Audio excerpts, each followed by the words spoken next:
Hi everyone, my name is Rachel Moses and you are listening to the AHP Leader podcast.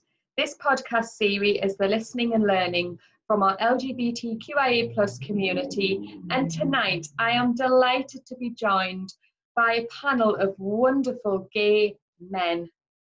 And I'm going to ask every single one of the panel members to introduce themselves in their own unique way. And Darren, I am going to start with you because you're on me right and your effervescent self is back in action.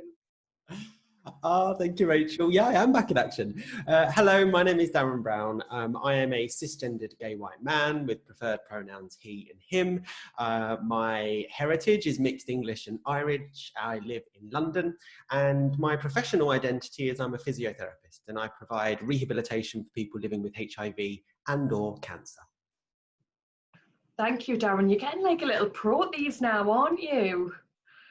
Ed.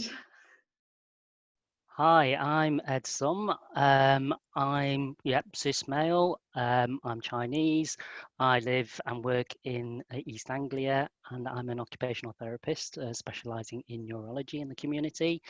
And I'm also a treasurer for Open Pride. Thanks, Ed, and welcome back. Delighted to have you back here. Paul.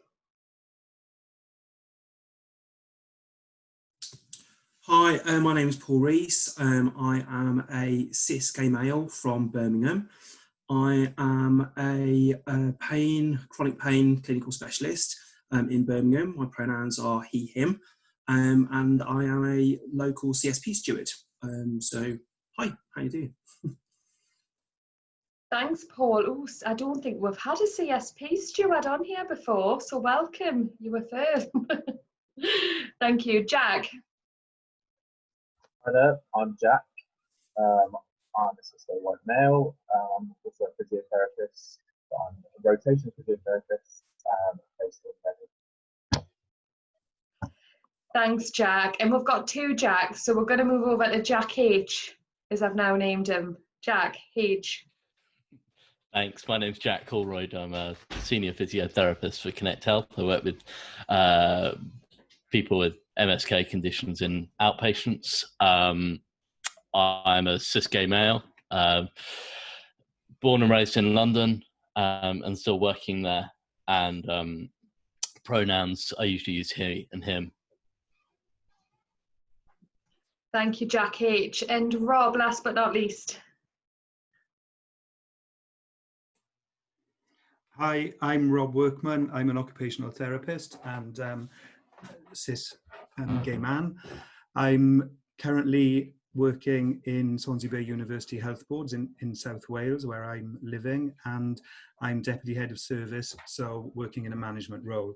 I'm also the Social Secretary for Calon, which is the Health Board LGBT plus allies network. Thank you, Rob. Now, I'm going to come to each of the panel members and ask this first question because I think it's really important. And there's often maybe a stereotype or misconception about people realising they were gay, but even some it being a lifestyle choice. So on some of the other podcasts where we've asked these questions, the answers have been really varied and really interesting. So I'm preparing everyone that they're going to be asked this question. I'm going to come to Ed first because he's an old-timer on these podcasts now. So Ed, when did you first realise you were gay? Oh, yeah. Well, I'm also very old, so I had to really think back to when it happened. So I was probably around 12 or 13 when I realised I was gay. I was born in the 70s, grew up in the 80s. Section 28 was around, and going to an all-boys school as well, it was particularly tough. Kind of, I think like the feeling the pressure around me. So there was kind of like trying to, people say it was a phase. So I was probably going through quite a period of time. It might have been years of it being a phase until I kind of, I think the term accepted is probably is the correct term for me. Accepted that I was gay. But when I looked back, I think even as a younger child, I was certainly more I like looking at the handsome men.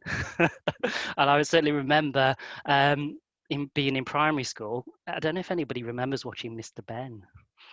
He's a cartoon character where he'd go into a fancy dress shop and would change into these outfits and have fantastic adventures. And yeah, I kind of like Mr. Ben in his little bowler hat and his suit, and then seeing him get changed.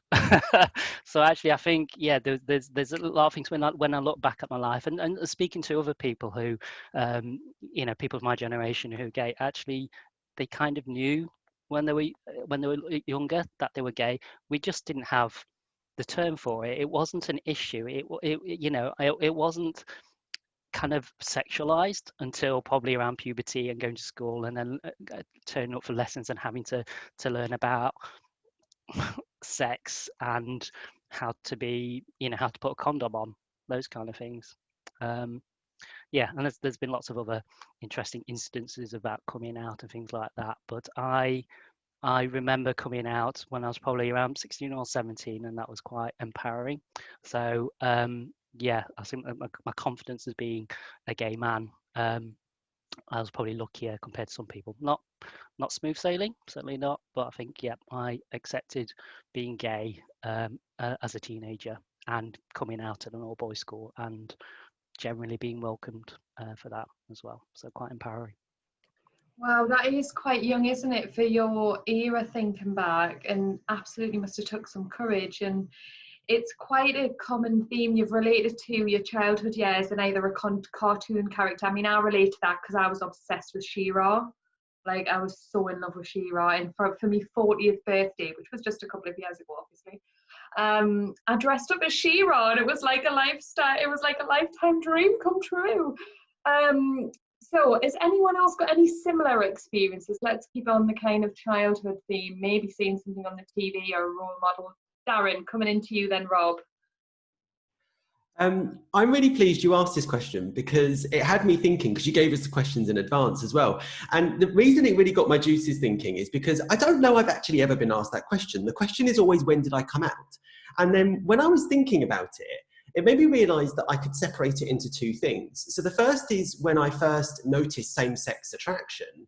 And the second is when I realised maybe I was gay. And what I mean by that is when I wasn't the same as other people in society. And they were completely different things for me. And then coming out came even later. So like, in terms of same-sex attraction, that started at a really young age. Like my first memory was probably about 7. I remember I used to go to a swimming club with my dad on a Saturday, and I used to do these lengths, and there was a boy, and I have no idea who he is because I can't remember, but I remember every time we finished the right number of lengths, we would dive to the bottom of the pool, touch the floor, come up, and then kiss. And then at the end, once we'd all got changed, we'd hide at the back of the swimming pool, and we'd kiss each other goodbye. Now, that wasn't sexual, that was just, we were kissing each other, and it didn't seem abnormal. But then I remember my choices of going to secondary school. I went to mixed primary schools and same-sex boys secondary schools. And I remember my mum asking me what was my choice of school. And I chose the all-boys secondary school because I felt like I wanted to be around more men. But wasn't quite aware that that was gay at that point. And it was only really when I probably got to about 13, 14, I started to realise that I was gay. And that was, I remember, like, I used to go to a barber's to get my hair cut, and my mum spotted like Loaded an FHM magazine in there, and so she thought it would be the right thing to do to buy me these magazines. And I just remember being so surprised when the barbers were talking about the women, and I was more interested in the athletic bodies of the men in the magazine. And that was when I realised that I wasn't the same as the other people in the room. And so that was a difference for me, a difference of realising that I had an attraction to men, and then realising that I was different to other people in my attraction to men. And they were still quite young ages, 7 and actually 13 in those two things. I'm so glad you've made that differentiation, and we'll definitely come back to that. Rob? Yeah, actually listening to Ed talking then, it really resonated with me because my kind of experience, I think, was very similar in many ways. I kind of knew from a very, very, very early age that I was different to the other boys around me. I'm the youngest of an all-male household. And I really wasn't interested in the things my brothers were interested in and all the boys in the street were interested in. I wanted to play with dolls and do all that kind of stuff. That was, I preferred spending time with the other girls. So I knew, but I didn't have a name for it then, and it wasn't gay. It was just what I preferred doing. And then I suppose, as it does, as I got older, hit puberty and all the sexuality stuff started, there was a different kind of feeling then about it. But thinking about it, when did I really? I remember when I must have been, oh my God, about 8 years old or something, and The Empire Strikes Back came out, and I'm a massive sci-fi fan. And I was just, and I can honestly say it now, I was probably in love with Luke Skywalker.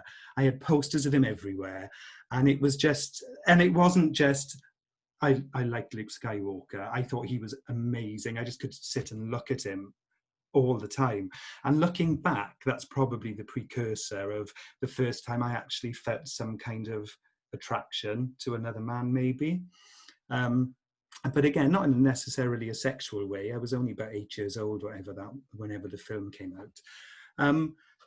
But I suppose, actually then, when I did hit that puberty age, it was, lucky me, it was just at the time of the AIDS crisis and Section 28, as you've mentioned, Ed. And who wanted to be gay at that time? Everything around me was telling me that it was awful and it was terrible. Just as I was learning about perhaps what I was, everything in the media and society was telling me that it was bad and wrong and dangerous and it would probably kill me. But it didn't hide me, or it didn't make me shy away from that side. It was a really confusing time because I was kind of realizing I was gay, but I was making all these really emotional connections with women and had relationships with women for quite a few years. And it was probably, and men at some point during that period. I would say I was probably then in my early 20s when kind of I started identifying wholly as a gay man. And the whole period before that was just experimentation and finding out who I was and what I was and what I wanted, really. Yeah, and that was quite some time ago and haven't really looked back since, got to be honest. Thank you. That's so insightful, and it's just been so enjoyable listening to you. So thank you for sharing that, Rob. Who am I going to come to next? Can I come to Jack? Yeah, so my experience in terms of AHP is probably quite similar to everyone else. But my story is more, I'm from a very sporting background, so I've played a lot of sport. Me and my brother are similar ages, and we have like our little sticker collections, and he'd be looking at who's the best player and who can pick up all the best. But I'd be looking at who looked the most attractive in my eyes, and who the stickers that I would want would be the people that they might not be the best players, but found them more attractive. And that was probably something like a 10 to 12 kind of situation. But for me, I didn't really accept that as me being gay, because I never even thought about that in my head at all. And just kind of put it to the back of my head for a long time until I became about 14, 15, going through puberty, and that attraction started to get a little bit stronger. But then again, so I'm 23 at the moment, so my teenage years were quite recently. So compared to the other guys here, like, society was a little bit more accepting. So there were already out gay males at my school, so I could see people who were out and proud. But it was more of a self-accepting journey for me rather than everyone else. Like, I could see people who were accepting of it, but I didn't quite accept it myself until I was about 18. Kind of had relationships with men, and then kind of realised that this is what it is, and this is what I am, and just carried on that journey of kind of accepting me being gay. Thank you, Jack. Can I come to Jack H next, and then Paul, I'll come down to you. First of all, thank you so much to everyone else, because it's been really interesting listening to this, because when for me, it was always crystal clear. Like, I grew up in Tooting. I'm a South London boy. I'm a bit gruff, and like from within myself, I knew from like 8 or 9, like that, just the concept of like all the guys I went to school with had like pin-ups in their bedrooms of like Naomi Campbell and like this and that, and I just had zero interest whatsoever, and realizing like something's different here. And what I found interesting listening to people's talk is that I had this profound conflict for a long time between who I wanted to be versus who I was attracted to. And it's something that kind of like has been a bit of a running theme almost, that like, well, am I attracted to this person, or am I attaching to them almost as a role model? And when I was growing up, like there were no gay people in the media. Like everything that we saw was just kind of really negative. And then the EastEnders kiss happened with Michael Cashman, and Queer as Folk happened, and in Queer as Folk, that was when the lights came on. Like I think it was 97, 98. I was like 11, 12, and I happened to see it. That raunchy first episode of Queer as Folk, and the lights came on because there was a cocky shite in that who was a gay man who wasn't how gay men had previously been portrayed. And I was like, there we go. Finally, I found somebody I identify with. Unfortunately, the character I chosen to identify with was supposed to be on a negative, slippery slope, who was falling into unmanageability and collapse. But it was this, finally, I had something to relate to, and it was like, that's it. Thank you, Jack. I think we'll remember that TV show well. Paul? So the easiest thing for me to say is ditto, ditto, ditto, ditto, ditto. So for me, there are lots of different themes, lots of different kind of relatable, kind of shared life experiences, which actually has been quite touching. Similar to a couple of guys, born in 1978, although I have to say that I don't look it. I grew up in the 80s and into the 90s. That was when I was at school. I found high school horrendously difficult. I come from a little town called Bewdley in Worcestershire, which is a really pretty little place, but it's very, very kind of white, heterosexual, no real kind of diversity in that town. There still isn't when I go back to visit my mum and dad. So school was a difficult time for me. I was a bit bullied through high school. I was a bit different because I played a musical instrument and I rode horses at the weekend, which wasn't kind of what like the rest of the guys did. And I guess like similar to like things that other people have said, that I felt that I was different. I had a real problem with that. A massive problem. I really felt that I didn't want to be different.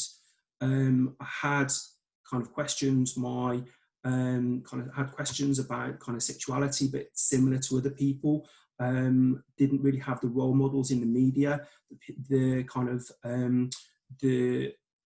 celebrities from an LGBT kind of Q background were like very much kind of like flamboyant kind of gay men, and I felt uncomfortable being associated with that. I had a number of girlfriends through when I was at university doing my first degree, which was actually podiatry. Didn't kind of feel happy, felt a bit kind of isolated, and then it wasn't until I did my master's, so I did a conversion to a master's conversion to physiotherapy in the mid-noughties. I went up to Middlesbrough, packed my bags, and not only did that provide me with the career that I actually wanted, It gave me the opportunity, being kind of 200 miles away from my family and friends, to start to kind of express who I was a little bit more. And that was the start of a journey over the last kind of like 14 or 15 years, which has been just like kind of a voyage of discovery, really, in lots of different ways. So just to kind of sum up, lots of identifiable experiences with other people, and actually it's been really lovely hearing everyone else's experience. Thank you, Paul. So I think back to, we're kind of all around the same era, maybe not all, but when I think back to like the 80s, maybe, if we're referenced here, in school years, and just the thought of any man being able to come out or be their authentic self in like a northeast, you know, school, I just couldn't have imagined it. The homophobia was rife, and amongst children as well. So racism was rife, because I didn't grow up in a very diverse area at all, and homophobia. And I just think for people that live through that, then, you know, to then physically have to come through that, to then come out, that physical process of first of all realizing, admitting to yourself, and then coming out back then, was really, really hard. And I think definitely harder for men than women. And I just vividly remember one of my best friends, her brother, trying to come out, and he wasn't allowed to come out. And he was basically told his family would disown him, and, you know, that he had to just get over it. Like, I think, Ed, you said, it's a phase, you'll get over it. And I just vividly remember that back then, but nobody's speaking out. So I want to just move on to how, like, people's reactions, and maybe that's changed over the years. Maybe that was different when you first come out, or maybe that's different now when you constantly have to come out to people that don't know you, or what the reactions are. So you can answer that question any way you want, because it's important people recognize the impact it has on people when you do kind of come out. Ed, can I come to you first? Yeah, I think it's been very interesting. I mean, I actually came out on work experience when I was working in, you know, visiting in.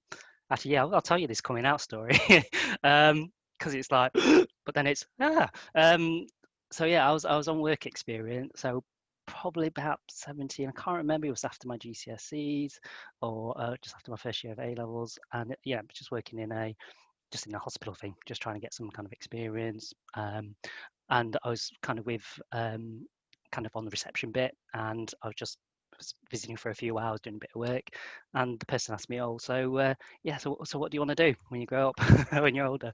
It's like, oh yeah, I thought about midwifery or nursing. I did think about medicine, but no, that's not for me. And the person said, nursing? Are you a pufter? And I went, do you mean, am I gay?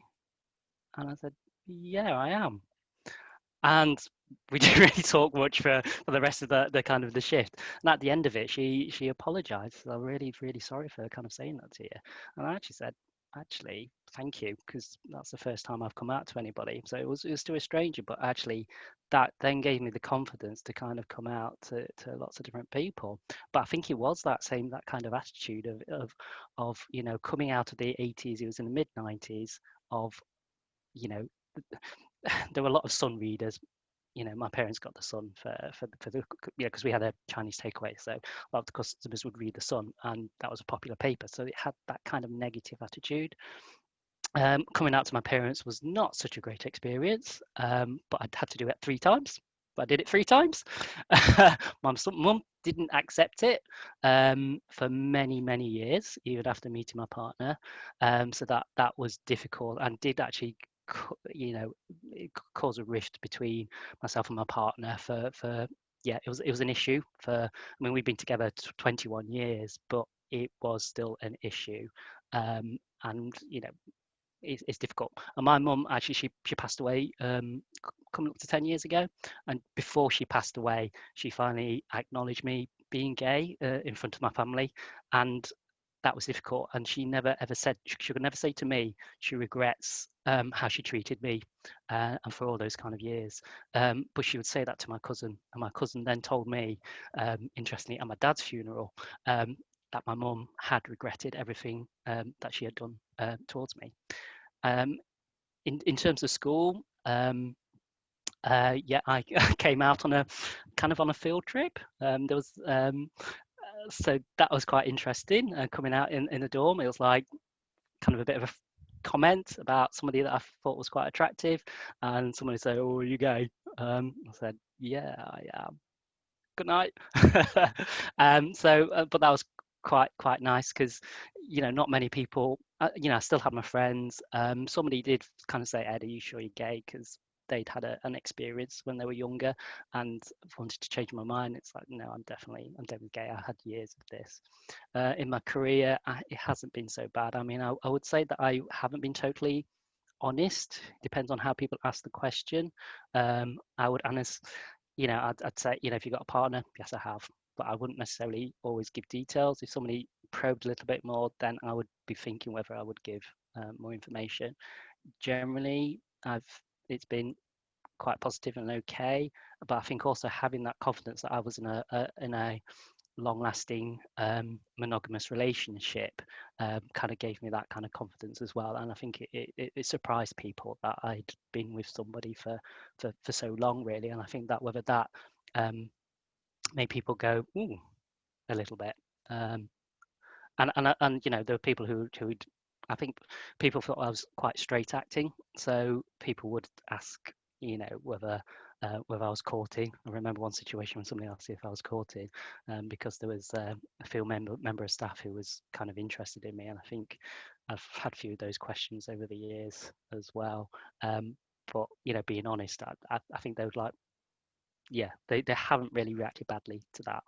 I think if anything, if there's been any problems, it's probably been a little bit more covert, perhaps.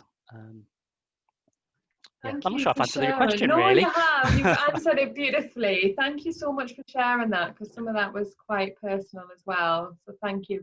And you've touched on a little bit about stereotypes and also about some family dynamics and challenges, which certainly I've got some other comments on that. Rob, I want to come into you next, please, and then anyone else who wants to comment on this. So the original question was around, reactions when you either come out or or experiences that you've had. Okay, so I thought coming out was going to be a really major thing. I had a lot of bullying when I was younger for being gay, and that really wrapped up into a whole thing of, oh, if I'm gay, people won't like me. Since I've got older, I've realised there's 1,000,001 reasons why somebody may not like me, and gay may not be one of them. Do you know what I mean? It's people like you or they don't. So that was all wrapped up and in my head. So when I kind of got older and then was becoming more aware that I was gay, I wasn't keen to particularly come out with people in case I had the same reaction. And I came out to a couple of friends and they weren't surprised and they didn't care. And then I kind of, over time, got into my head, well, what would happen if I came out to somebody and they rejected me? And I kind of convinced myself, well, actually, if that's the way that somebody is going to take this, I really don't want them in my life anyway, that I don't want them in my life and they don't deserve to have me in their lives. So I kind of came out to a few people, and to be honest, I don't actually remember officially coming out an awful lot. I told my parents, and I told a couple of friends, and it was such an anticlimax because nobody cared. Honestly, nobody cared. They probably guessed anyway, but they didn't do that awful thing of, oh, I've known for years, that's great for you, thanks for telling us at last. And then for the rest of it, it's just been kind of, I am who I am and I do what I do and I drop it into conversation, and it's been the same in work. I've never really come out to anyone at work. I will, as we're sitting around talking about partners, and I mention a boyfriend or the guy I'm living with, or we're talking about something on TV and people that oh yeah, I fancy him as well. And so I've never made it a real issue about coming out. And if people were interested to know anything more about it, then they would ask me more about my life, not about being gay, just about my life, and we would talk openly. And some people didn't, and I don't know whether that's because they were uncomfortable with it or there was homophobia, but I never got any of that. They just didn't ask me to expand on it at all. And years ago, I would have convinced myself that was because I was gay and they didn't like it. But maybe they're just not interested in my life. Not everybody, you know, it's a big thing, but not everyone is interested in my life. Do you know what I mean? So, yeah, so my coming out as officially was limited, and yeah, people just take it. I normalize it. The only people I would say that I've been really conscious about not coming out to is when I was in a clinical role. I would always have those evasive conversations with patients who would ask me, and my clinical background was in rehab, stroke rehab, older people's rehab. So I would be working with people for weeks, months at a time. We'd build up really some close relationships. But also very, very intimate relationships with the kind of things I was doing with people, washing, and they'd be naked, washing and dressing, taking them to the toilet, you know, some really intimate stuff. And I was always a little bit concerned that them knowing I was gay would affect that therapeutic relationship, that if they were uncomfortable with that, they wouldn't be happy to work with me. And for much of my career, I was the only therapist working in that service, on that ward.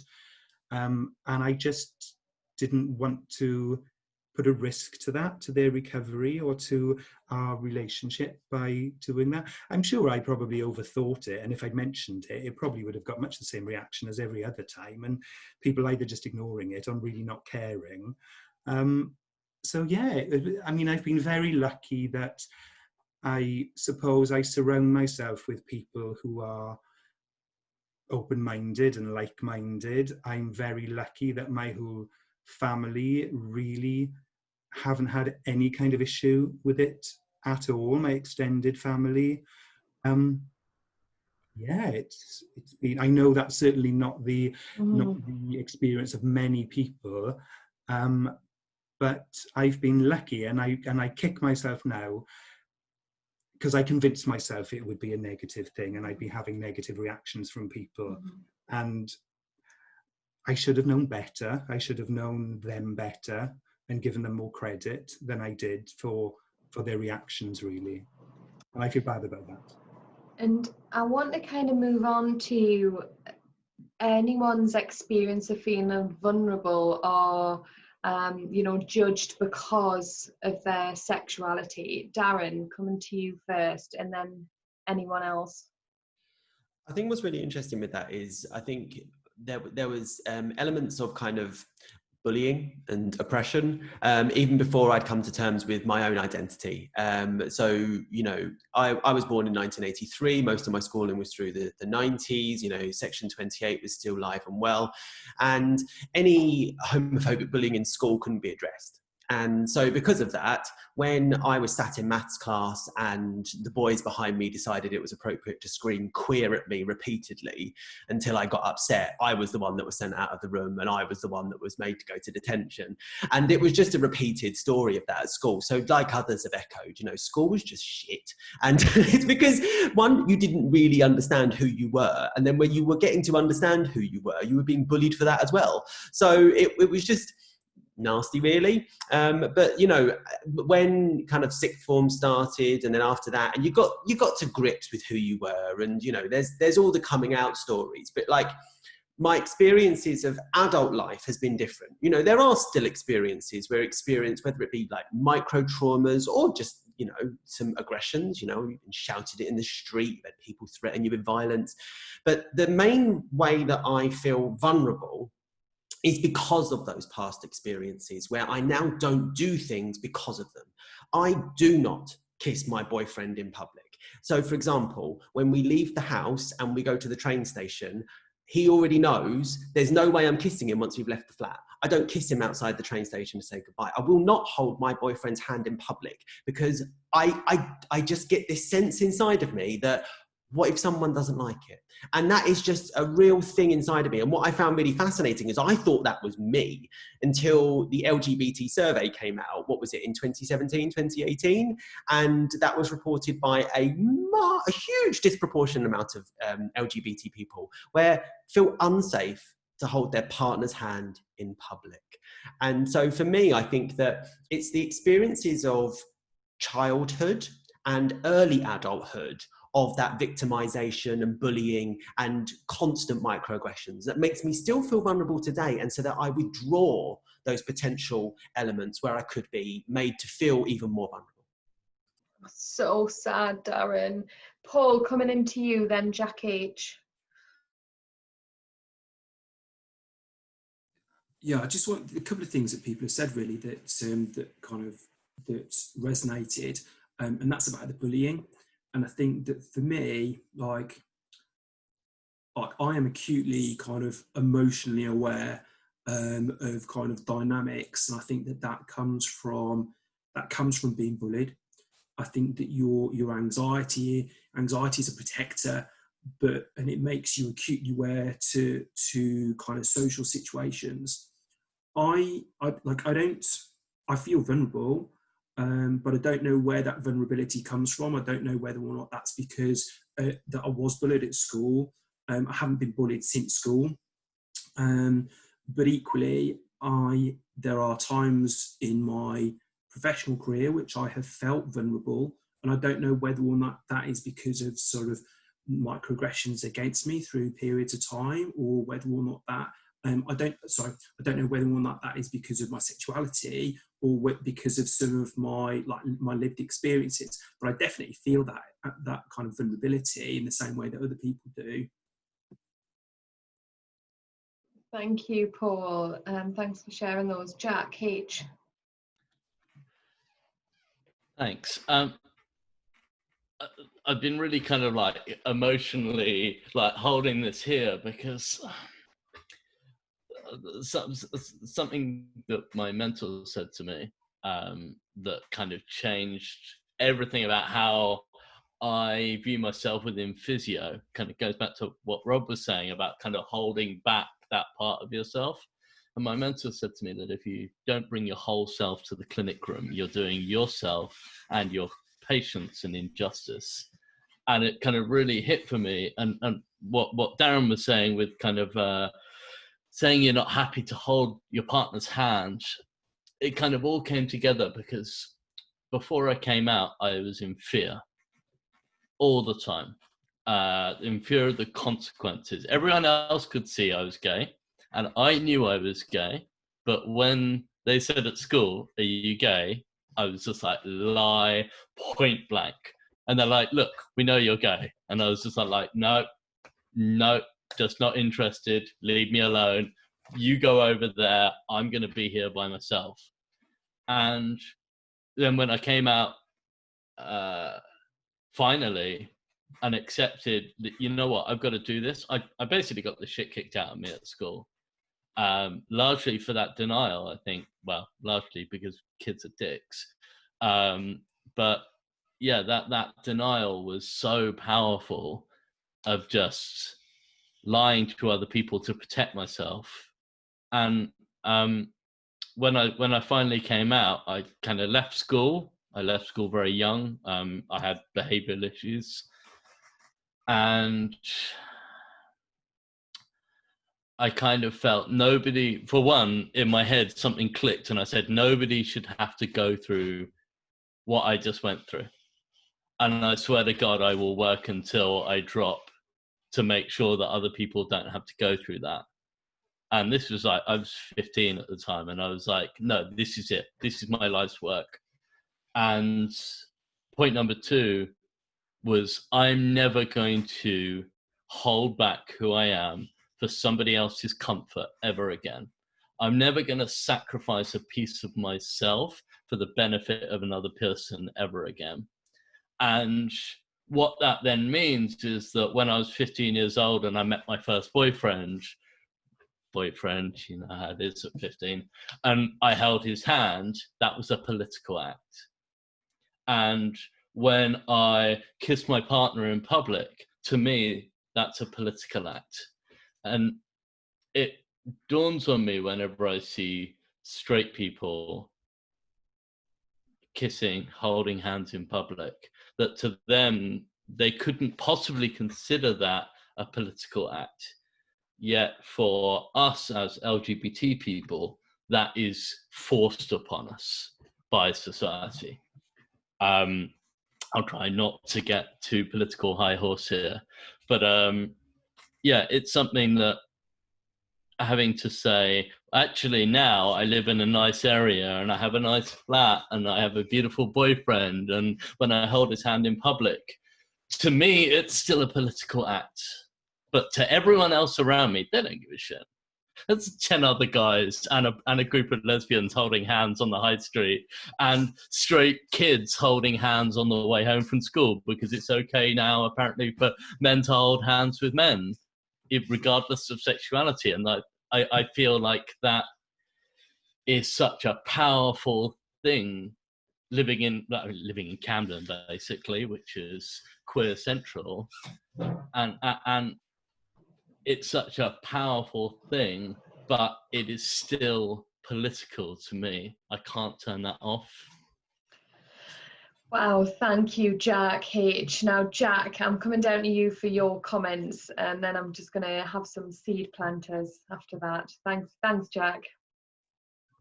Yeah, I can definitely relate to a lot of the things that you said already, but definitely just to touch on what Jack said there is a lot of my vulnerabilities are more in my profession rather than in my community.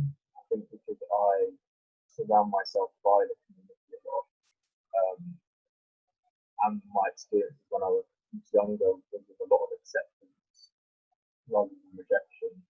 I've always been quite happy to share my affection with public population when I've been scared in an environment, in public, in the community.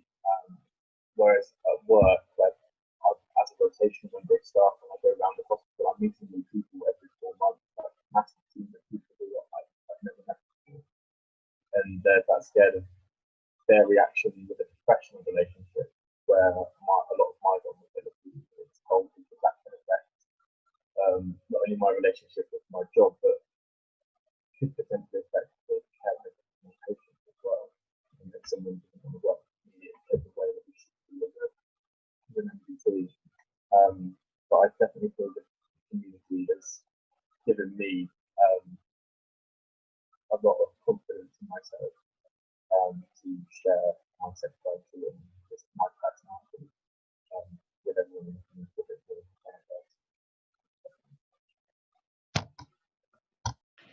Thank you, Jack. So just to start, like I said, plant some seeds. Some of the feedback I've had when I was asking this question to gay men, it's the stereotypes of when you come out. Or so to give you an example, and this was very similar to the lesbian podcast. You know, oh my God, do you fancy me? You know, if you're declaring you're gay to a man, do you fancy me? And if not, why not? The fear that you're going to try and have sex with them and they're not gay. The stereotypes, if you look gay or if you don't look gay. And it's like, oh yeah, I knew that, I could tell. And it's like, well, how could you tell? How can you explain that? And then if it's, oh, you don't look gay enough, it's like, well, what does that mean as well? And it's these stereotypes now. Jack H, something you just said, like kids are dicks. You know, that really touches me, because I said that. I said, God, I couldn't have imagined a gay man coming out in Newcastle in like the early 80s. But that's not kids, that's the parents. The parents reinforce that societal norm that gays are wrong. And like I've already mentioned, where I grew up, it was, you know, I remember there was one black child in my school, and almost like other parents would cross the road so they didn't have to walk past their house. It was that bad. And when I think back now, it's the parents, isn't it, that instill those beliefs in children to hate gay men or gay tendencies, to discriminate against race and ethnicity. So Jack, I think you've kind of just alluded that times are changing and society is more understanding, but we've got a long way to go. Now, in terms of some of those things I've just said about those stereotypes and misconceptions about people coming out, and Darren, just the fact that you can't be your authentic self when you're out and you're so proud of who you are, that is the realization of being gay, isn't it? And I think that's what people need to understand, because one of the things when I was asking heteronormative friends and colleagues of mine, you know, I'm doing this podcast, they're like, oh, but homophobia doesn't really exist, does it? And I'm like, yeah, it does exist, yeah. Darren? So like, for those that know me, I am so out and proud and incredibly visible. And part of that is also through my professional identity. So my professional role is in the context of HIV predominantly. And, you know, HIV and sexual health services have a very high representation of queer people. And that was a choice for me. I wanted to work around queer people, including colleagues and patients. And so me being authentic in myself in my workplace is completely normal. It was a career choice to be able to be that authentic in myself, and it's to the benefit of my career, it's to the benefit of the rehabilitation I provide to my patients. But as you said, the reality is that in the back of my mind, I still feel uncomfortable holding my partner's hand in the street, even though I walk around the hospital wearing what on my necklace with all of the rainbow badges on them, and you know, I have no shame in any of that. But in the back of my mind, I have those things. So I think that's just, I don't know, it's just, it sits deep in you, isn't it? But yeah. Ed, can I come into you, please, for any comments around that? Yeah, it's like, yeah, I think that there's lots of different aspects to my gayness and my queerness, and if this wasn't videoed, I'll be behaving very differently. But I think it's just different facets. I mean, I certainly remember, you know, holding my my partner's hand as a student walking through York and getting verbally abused very aggressively by a stranger, and some of my friends were like, they just did not know what to do, and that did affect me for many years in terms of like we wouldn't do that. But you know, but other times, like, yeah, I would kiss him before before we had separate train journeys or something like that. So I think it's I think it is part of our training, particularly as occupational therapists. I'm sure you understand this, Rob, in terms of how much you self-disclose. And I think that we're just very acutely aware, and I think we're just highly attuned, you know, particularly as gay men, like, because we've grown up with so much and negativity, and sometimes where things may be comfortable, that we're probably, you know, very astute at trying to figure out how much can I say, what can I say, how do I behave, how do I manage my behavior. And I certainly know clinically I have done that many times. Sometimes you know, am I vulnerable? So I will deflect the question and avoid it. Sometimes will I answer truthfully but not tell the whole truth, or sometimes it's like, actually, my partner is a man. You know, I am married. My partner's married. We're just not married to each other. You know, so it's that kind of thing. Yes, I am married, or yes, my husband does this, my husband does that, my husband and I are doing this at the weekend. But I think also, you know, there is this confidence over the years that I've got as a gay man, and it's that kind of taking that I've been vulnerable, but I've got strong. I have these skills, I have these abilities. I am very aware of privilege out there. I'm aware of those who are vulnerable that need stronger voices to stand up for them. And you know, I, as a teenager, you know, I wouldn't say I was suicidal, but there have been moments where I thought, what if I wasn't wasn't here anymore? Would life be easier? Life is tough. What if I just wasn't here anymore? And I haven't really said that to anybody, but you know what? It could have been that I could have just easily turned and committed suicide. My mental health could have really deteriorated. I don't know what switched that into a strength, but you know what? We come across so many of our friends, as gay men and LGBT plus people who actually mental health is a major issue. And that's something we haven't really addressed today, but it's, I know so many people who it has. For me, I've probably been very, very lucky. Probably my training as an occupational therapist and then the way I kind of look at things has given me the strength to kind of tackle with some of the problems. It probably just, I probably try not to say it's vulnerable. I'm just trying to say I am astute and careful, but it's taken a lot of difficult moments to kind of get through this. And because I've survived it, and probably is, that is a strong word, I've probably survived things that's made me stronger.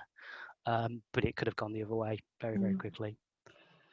Well, thanks, Ed, again for sharing. That's really personal. And part 2 of this podcast is definitely going to talk heavily about mental health. And we have 2 panel members who specifically have had similar experiences to yourself, Ed. So I'm sure you will jump on that podcast as well. But you're right, it's a whole area in itself that I think needs a dedicated time to talk about. So thank you for sharing. Paul, coming down to you, please. Yeah, I just wanted to kind of pick up on something that Ed said, that I think that what I've learned, so just telling you a bit about my kind of clinical background, I work in Birmingham, as I said. I don't work at the shiny hospital down the road. I work at the one where we have the highest level of kind of deprivation in the whole of the West Midlands. One of the things that what kind of Ed touched about was about kind of privilege. I think that I'm aware of times kind of earlier in my career where I have actively kind of danced around the subjects and avoided it. But I think that actually now it helps me to maybe break down some barriers. I would love to be kind of work in an area that kind of with where my kind of my cohort of patients are from a queer background. But I think that I love doing pain. One of the things that I experience is people's unconscious bias towards me as a white male working in physiotherapy. I work very closely with psychology, and I think that being able to have some honest conversations about who I am as a person, including my sexuality, has actually helped to build some really good relationships to enable some people to move forwards. So I think that it has, for me, certainly more recently, I've started to learn about how I can maybe embrace that a little bit more with support from kind of some of my psychology colleagues to be able to help me with some of those conversations. I've felt that has been a real big help in terms of me, in terms of my acceptance, but also how as a gay male I work as a physiotherapist within that area. Thank you again, Paul, for sharing that. And you've kind of moved on to the supportive bit. So what I want to end this podcast discussion on is how people can be good allies, how people can be supportive, and inclusive language. So Ed, I think you mentioned about, talking about how if you've got a partner and if however someone answers that, if you then want to volunteer more information or not. I've started to change into asking, are you with anyone, or have you got a significant other? And then that's an open question, so people can say yes, full stop, or yes, I have a girlfriend, yes, I have a boyfriend, yes, I have a husband or a wife, or and I think really we're learning about all this, aren't we? How we can be truly inclusive and non-judgmental, and then how we can prepare a reaction. Because even when people, I think, they're being overtly supportive. So, for example, one response I was fed back about that I potentially myself would have thought was quite supportive. For example, yeah, I've got loads of gay friends, I love the gays, is actually, again, just a stereotypical response. And it's like, well, that they're pigeonholing us all into one basket, you know, the camp is Christmas mentality, and that's all right if you want to be in that bucket, but if you don't, then again, it doesn't feel very inclusive. But Jack H, I can see you nodding along there, and Ed. So Ed, I'll come to you first, and then Jack H. Yeah, because there's just another gay man in the office, we don't have to be introduced and automatically be good friends. That won't necessarily happen. Thank you. Yeah, that's it. It's like, do you know such and such? He's gay as well. And it's like, no, we don't know each other. Jack H. Yeah, I mean, totally. It's. Have you decided not to know me? Have you decided not to listen to me, and instead listen to your own idea of what a gay man is? Because, honey, I'm not it.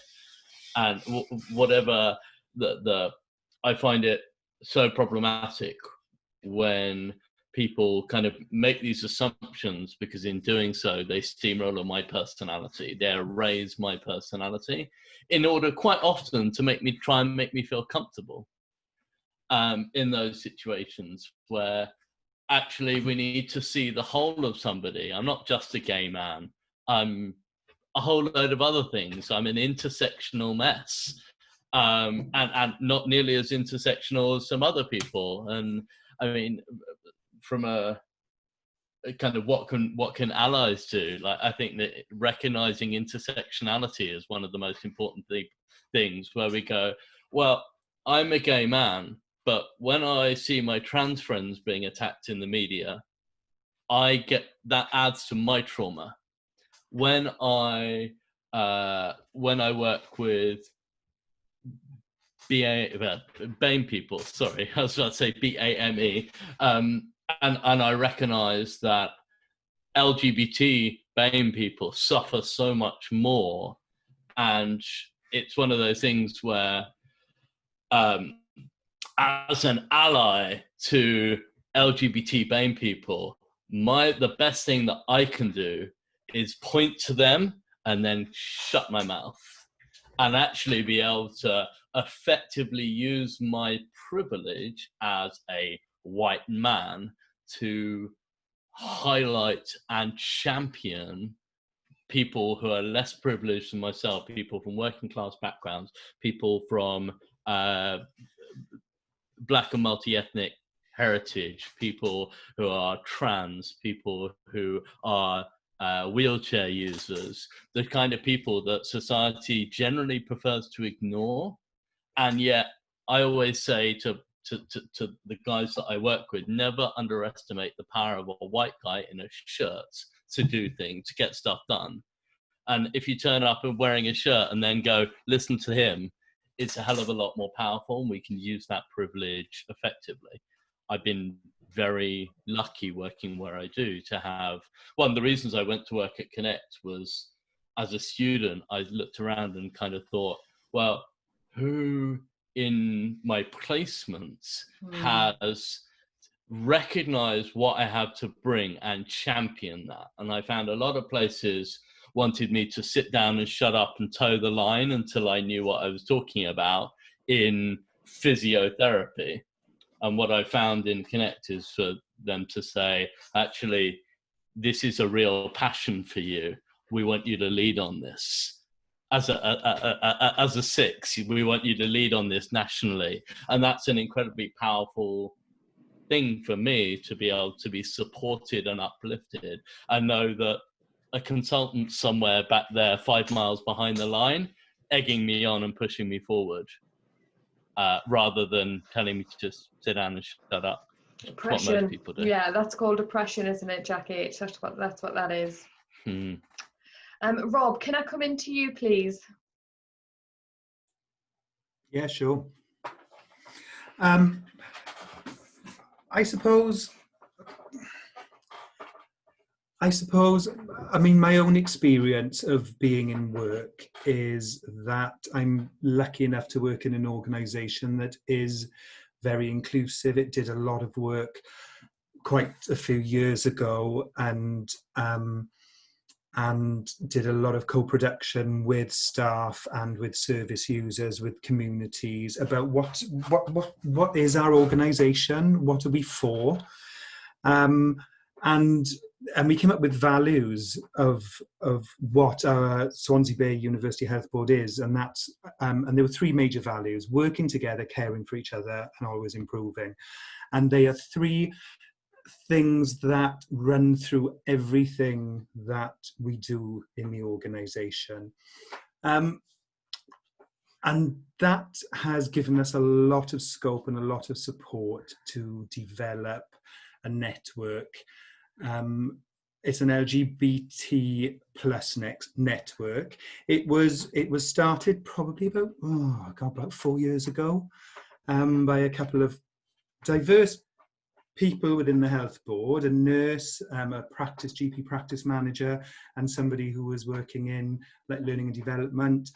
And they came together after, I think it was 2015, Stonewall did a survey about the workplace, and it was something ridiculous, like at least 50% of people, LGBT people, had reported homophobia and in their own workplace, where they should be protected and allowed to do work. And they came together and they decided they were going to put a network together, and they did. And I was friends with one of them, and she knew I'd be involved and interested, so I became involved. And we used to meet after work, and we used to talk about issues, and we got support corporately to be involved, and had people from HR involved with us. And it just kind of steamrolled from there, really. We linked in with organisations, LGBT organisations in other networks and other organisations like Cardiff University, like the Welsh Assembly Government, for advice on what do we do to set up, what do we need to do to set up a network that is going to work. And there was so much support that came from other areas that it was amazing, really.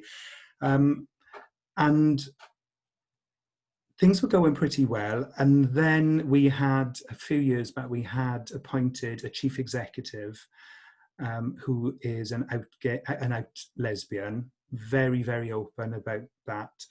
And wow, what a difference it made, having a role model, somebody at the highest level in our organisation that was saying, I'm gay, this is my life story, deal with it. And we started doing it when we were thinking, it's all great, because it was the same ones of us meeting all the time, and we were doing things behind the scenes, and we were getting involved in equality impact assessments of new policies that were coming in to see how that would impact on LGBT people in the organisation, and what could we do for this and that. And we thought, actually, we're not gaining much. What we need to do is something more. So we started doing awareness sessions, and we would organise them for an hour after work, and we did quite a few. One of them, and it was personal stories, because we thought we don't want to go up there and talk about all stats. We want people to talk about their stories, kind of like we're doing tonight. And it was amazingly well received. We had our chief executive talking about how she met her wife. We had one of the guys talking about his struggles of coming out gay. And we ran a few of those. And then we ran one, we had a group of postgrads, management on a management pathway, and they chose for their project would be to support the development of our network as allies, and they were going to set up an allies network that was going to link in with us. And we sat down and said, but why are we being so divisive? Why are we the LGBT people, you're the allies, talking about how we can help each other? Can't we just have an LGBT plus and allies network? Because that's what we are. We're all saying the same thing. So that's what we became.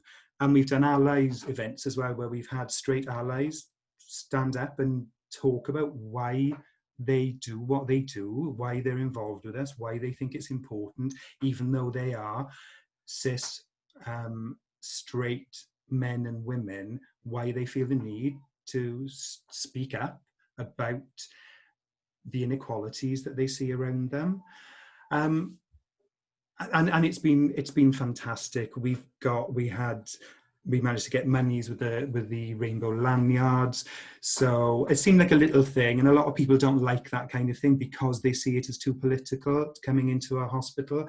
But actually, just by wearing that, we're telling not necessarily only staff, we're telling all our service users, if you are in the community, in that LGBT plus community, or any aspect of it, it's okay. You can be honest about it. You can be yourself with me because I'm wearing this lanyard, and that means that it's okay to tell me. You don't need to be scared.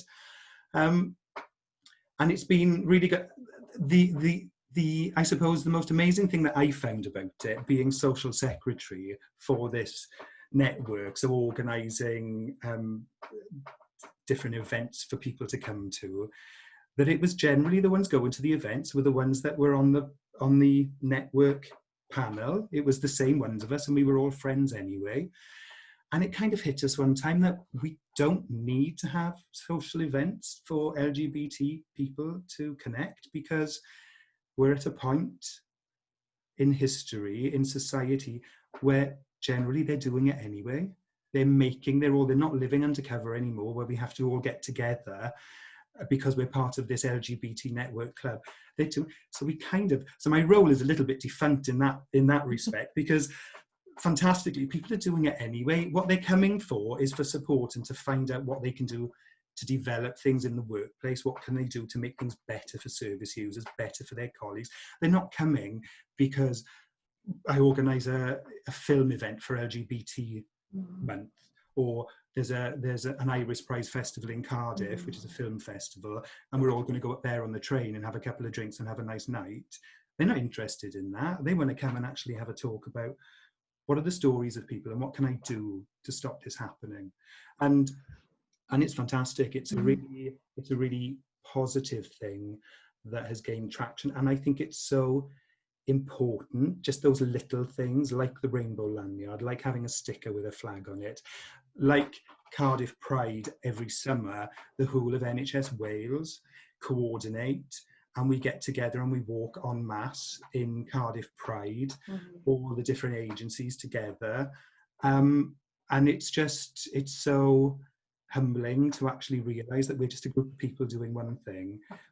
This is everywhere though. People are doing it all over the country.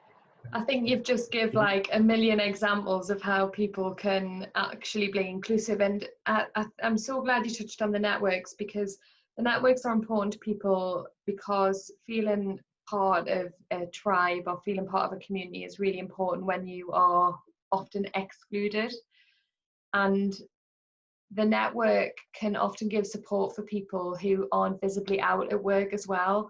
So I know there's people within my organisation and my network that just don't feel safe to be out at work, but they know they have support within work, and that's really important. That's why networks do need to exist. And I know you touched on Pride, and Ed, I don't feel like I can let you have a podcast without talking about Open Pride, but in a kind of sentence, I want to come to you and say, why is Pride so important, and why should Pride be encouraged and recognised, as well as everything Rob's just said?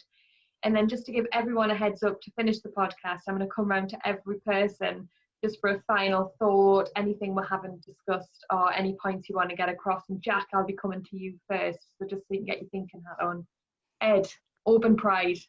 Oh, Open Pride. I think I think Pride means lots of different things to lots of different people. It can be that political act. It could be a parade where people are just being happy and together and being supported and being with people who are like you, and so many people together like you, or people who are so supportive of you. Yeah, I think whether you're just watching a Pride or you're getting involved, a lot of the prides, particularly the ones in Scotland, is about giving to the community. There are some prizes that are very commercial, but I think ultimately it is a show of we're here, we're queer. It's part of like we want to know that there are so many different facets to us as a community, as the LGBT plus and allies community, and we're here for support. And the best Pride that I went to was Nottingham a few years ago, where over the years it's grown and grown and grown into what it is. But the last Pride that I went to there just about 2 years ago was we started off marching, but then people joined, and there were young people in that crowd, you know, people who are like young teenagers that years ago it was inconceivable, but they stepped forward from the crowd and joined us, and we grew and grew, and it was such an amazing party, but also emotionally for me to kind of think, yeah, there's people where we are accepted, we are belonged, we are welcomed, and we are a community.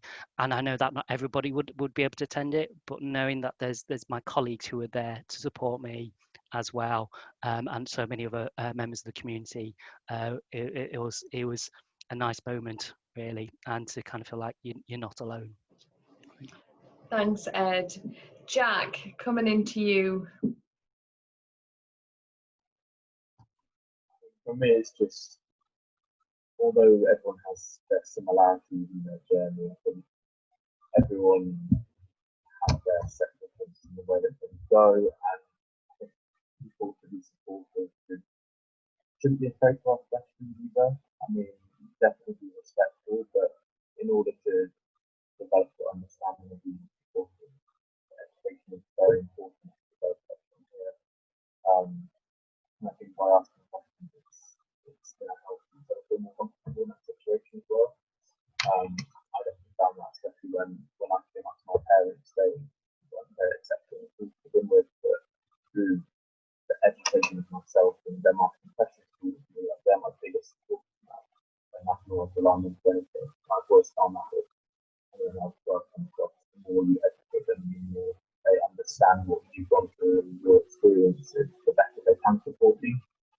Yeah, I think it's really important for everyone to share that experience with everyone and listen to them. And then meet people who have never been involved in anything like this, to hear stories from everyone else. Thank you, Jack. Paul, coming down to you.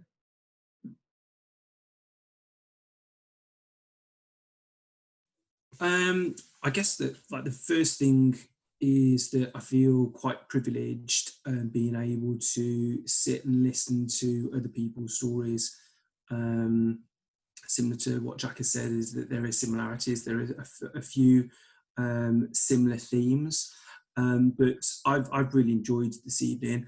I've learned a lot about you guys, so thank you very much. There are some things I need to kind of go away and maybe reflect on in a little bit and take a little bit more time to think about, but it was a little bit like kind of group therapy at some points this evening, so I just wanted to thank everybody for the things that they've said. Yeah, thank you very much.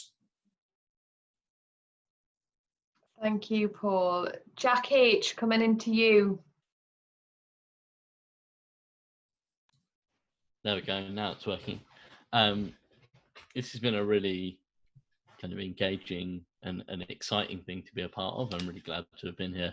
I guess hearing Rob talking about his CEO kind of being an out and proud lesbian and being really out there made me kind of reflect that gay men of kind of all ages are kind of recovering from a generational trauma. The effect that HIV and AIDS have had long term on, and Darren will probably speak much more to this, but the effect that that's had on our community, where young people growing up in the 80s and 90s were surrounded by this very negative messaging, where we lacked role models in general. And then something that I without being too much of a fanboy, like Darren's been a kind of very out there. You're like, oh, huh? Darren's been really out there and visible, and actually it serves as a wonderful role model for me as a physiotherapy to go, actually, I can be outspoken in this profession. And yourself, Rachel, I can be myself in this profession. I can help to overcome this generational trauma by being an effective role model myself. And the question I try and ask in these things, and in clinic rooms when I'm working with young trans people, or I'm working with LGBT people, the kind of rest of the LGBT community, is who am I being today that is the best role model that I can be for Band 5s, for students, for my patients, so that they can see that actually all of us can be the power that drives LGBT inclusion in physiotherapy. I think that we've got the opportunity to be those role models that we never had. I think that's very powerful. I think the role modeling is so important because it almost normalizes the situation, and it's in terms of employment being truly inclusive, regardless of X, Y, or Z, is the future, isn't it? And it will only get there by people understanding what makes people feel excluded because of X, Y, and Z. And I think we're not there. I think that's the thing. We don't have enough people who genuinely care about what it feels like to be excluded, because the people of positional power have never felt that. The people at the top of the trees within organisations don't really care. And I know that's probably quite controversial, but when you have someone like that cares, like Rob's just said, my God, the difference it makes, because you've got someone visible who actually cares, is so transformational and so powerful. And like, Jack, I know your boss, you know, if we go back way amount of time, and I know he's a very honest person, and he'll probably admit to like how he was back then when he started his business up to how he is now about being inclusive. And it's just recognizing that in yourself, to know that you do have to change as time goes on, and your beliefs will change and your understanding will change, but it's having conversations like this in this space that's a very small part of it. So thank you for that. Now, Rob, I'm going to come down to you for any final thoughts before I come to Darren. I think everyone's had a bash. If not, let us know. But Rob, any final thoughts? Yeah, apologies first for just dipping out there. My connection dipped, so I hope I didn't miss too much of what you said, Paul. Sorry. Yeah, I mean, this has been lovely to. There's a couple of you I think I've been following on Twitter for a while anyway, so it's nice to see some faces in reality, kind of virtual reality almost. I suppose it's realizing that everybody's stories, we're all such individual people, and we've all led completely different lives. And the one thing that all of us have got in common on the discussion panel tonight is that we're all gay men, and that is potentially the only thing that we've all got in common, that we're cis gay men. And I see that now at my stage in life as that being gay is just a part of me. It doesn't define me like I thought it should, and like I thought growing up it would. And I tried for it to define me. And it took me a while to realize it doesn't need to define me. It's just a part of who I am, and it colors my experience of the world around me, and it colors the way that people experience me in the world. But actually, hearing all your stories, there is so much of a thread going through it, and particularly the thing that you said, Darren, about not kissing your boyfriend in public. That again resonated with me, because I kind of, I'm at a stage in my life, I think I'm pretty sorted. And when I read that question, but I thought, I'm not vulnerable anymore. Now I am. And if someone's got a problem with it, they can deal with it. But I do exactly the same. I've never been comfortable with public displays of affection with partners. And that was just the way it was, but actually you've made me rethink about why am I not so, is it because I don't like any public displays of affection, or is it because I don't like it because I'm scared, because my experiences before, as many of you have discussed, have given you a fear that you're going to get a negative reaction that you can't control. So I suppose for me, yeah, I think it's been a real eye-opener listening to all your stories, and thank you so much for being so open and honest, and it's really made me feel good that I am still part of an LGBT community, with shared experiences, even with people I've never met before, and I think it's great. Thank you so much. Thanks, Rob. And Darren, over to you, my lovely. Oh, nice, warm, fuzzy feels, hey? Lovely stuff. I was scribbling notes because I have so many things that I wanted to say. That's why I looked up so quickly, Jack. But I wanted to also say thank you for that. That actually means an awful lot, because I think role models are so incredibly important. And to have played any part in that possible means an incredible amount, because usually you're just gobby because you want to be gobby, and to know that being gobby can be positive is good.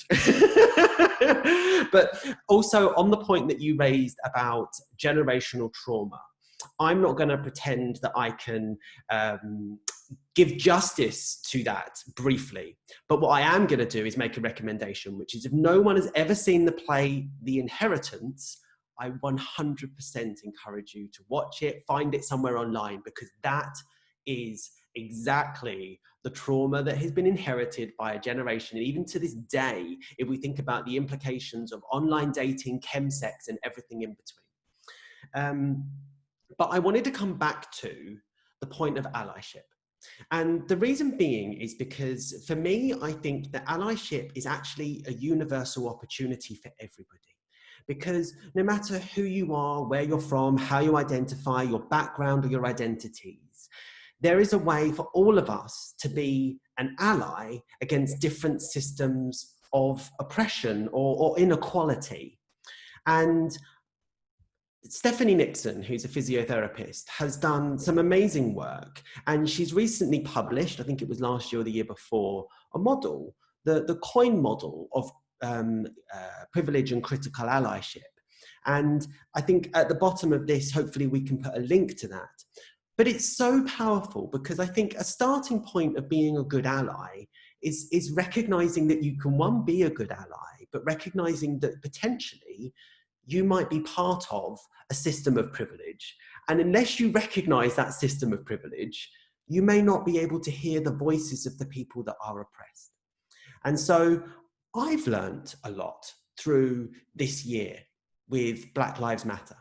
And I've learned a lot about what I can do during the messy and uncomfortable process of learning to be an ally. And I think what I want to say to anybody who's interested in potentially being an LGBTQIA+ ally is that it's not easy. It's hard work and it's messy. And actually, you're probably going to get it wrong. And that's okay, because there are people that are willing to accept that, because being an ally is important. But we also don't need to reinvent the wheel and make it new, because there are great things out there. So, for example, Stonewall has a great publication on workplace allyship, so for straight allies. And then also there's a website called www.guidetoallyship.com. Now, it's there.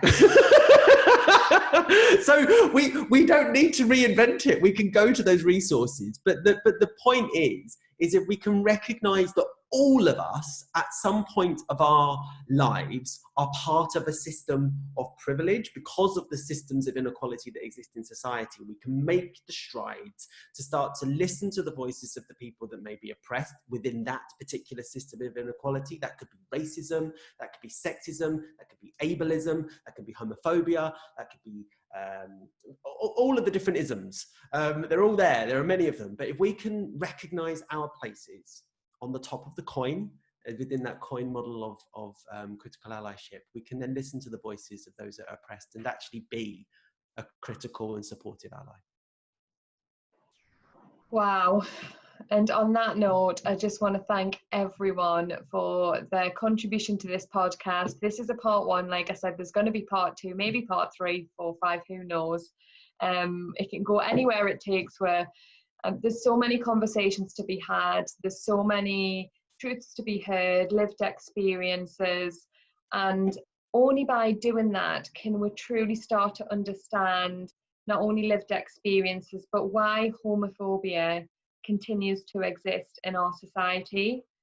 And once we recognise that and work out together how we can combat it, fight it together, will that change. And I really hope that's within my lifetime and our lifetime together. But to finish on a really positive note, I just want to thank all you wonderful men for joining me tonight. I'm in my little element with me and Ed with Progress Pride flags. Love it. And as much rainbow love as I can get on. And I just want to wish you all good night and thank you. Take care.